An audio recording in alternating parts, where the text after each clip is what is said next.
kakain tayo 2 cups lang. 2 cups lang. 2 cups na rice. Ang ating sasaingin, 2 cups lang. Jasmine rice to masarap. Jasmine.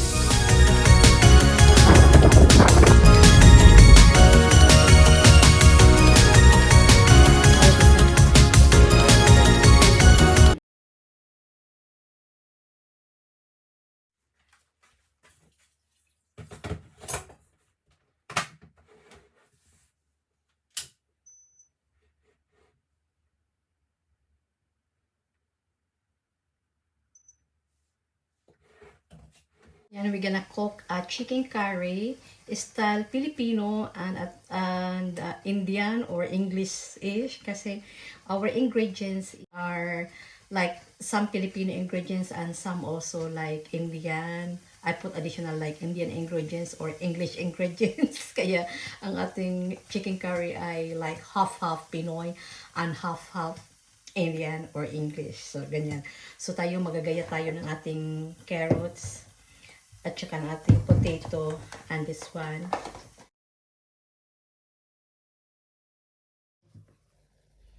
Stevens is here. Dumating na ang aking hubby. Dumating na ang aking hubby. Ayan siya, oh. Ayan siya.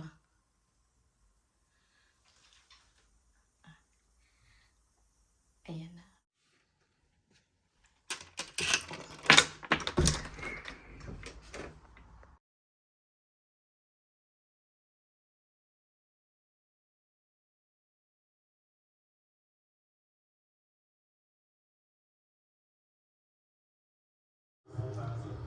Yan, malapit na maluto ang ating rice. 7 minutes na lang, maluluto na siya. Okay, this is our ingredients sa ating chicken curry, my own version. So, ito, chicken, and then carrots, potato, onions, garlic, and ginger, and bell pepper, red and green. And then ating olive oil. So, ito ang ating herbs. Maglagay tayo ng cumin, mild na curry powder, at saka turmeric, salt, and pepper. Yan ang ating additional na herbs. Coconut milk. Yan. Mainit ng ating mantika. Lagyan na natin ating olive oil. Since our mantika is, olive oil is already hot, so we're gonna saute now the ingredients.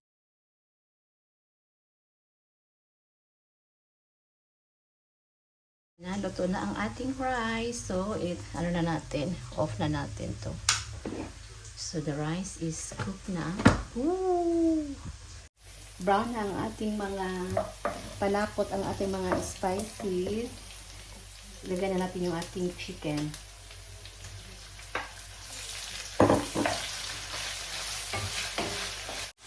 Simmer it for 5 minutes or 10.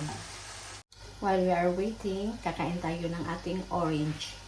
Kain tayo orange, di ba? Para healthy living. Matatamis ang orange dito. Lagyan natin ng water.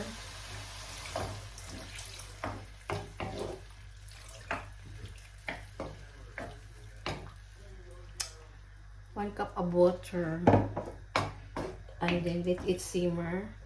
Lagyan natin ng salt konti. And then pepper.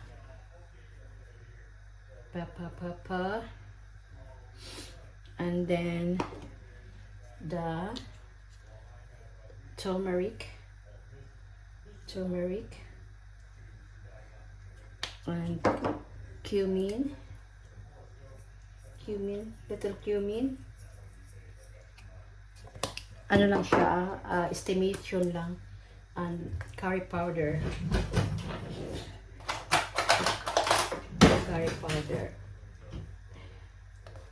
Estimate lang sila. Lahat ay estimate lang.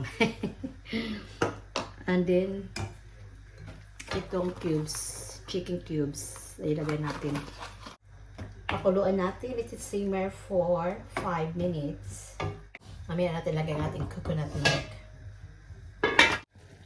I forgot I have to put chili flakes. Chili flakes. Chili flakes para maanghang-anghang konti. Let's put now the potato and carrots.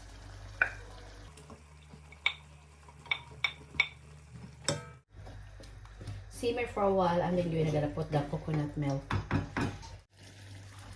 Lagay na natin ang ating milk.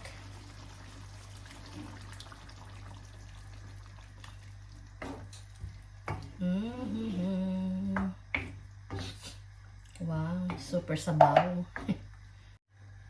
I put little bit sugar. Little sugar lang. I put our bell pepper now. Bell pepper.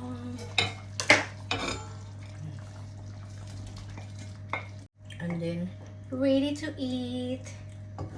So, saucy. Mahilig kasi si Stevie ng sauce. Maraming sabaw. May sabaw pa. Hindi yung malapot sobra. Yan siya. Simmer natin. And then, ready for dinner now. It's ready to eat now. And it's dinner time now.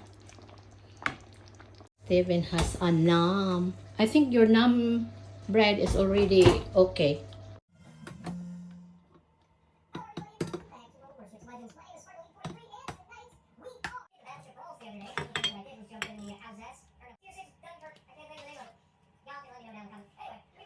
Between tier 7 and tier 8. And most of the tier 7 or tier 8 ships are not better than the tier 7s. And most of them are